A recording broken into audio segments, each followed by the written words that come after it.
பெற்றெடுத்த தாய்க்கும் தத்தெடுத்த தமிழுக்கும் என் முத்தான முதற்கண் வணக்கத்தை தெரிவித்துக் கொள்கிறேன்.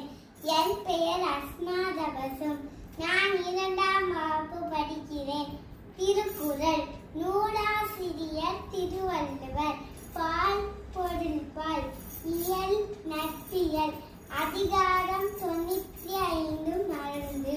குறள் எண் 941. மிக்கினும் குறையினும் நோய் செய்யும் நூலோர் வழிமுதலா எண்ணிய 3. குறள் எண் 942.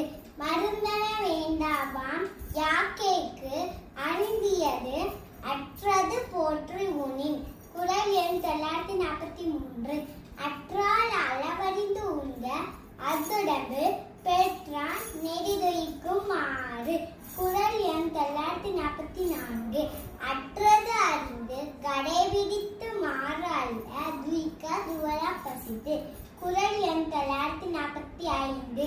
மாறுபாடு இல்லாத உண்டி மறுத்துண்ணி ஊறுபாடு இல்லை உயிர்க்கு. குறள் எண் 946. இழிவறிந்து உண்பான்கள் இன்பம் போல் நிற்கும் கழிப்பேல் இடியான்கள் நோய். குறள் எண் 947. தீயளவு அன்று தெரியா பெரிதுண்ணி நோயளவு இன்றி படும். குறள் எண் 948. நோய் நாடி நோய் முதல் நாடி அது நினைக்கும் வாய் நாடி வாய்க்கச் செயல். குறள் எண் 949. உற்றான் அளவும் பிணி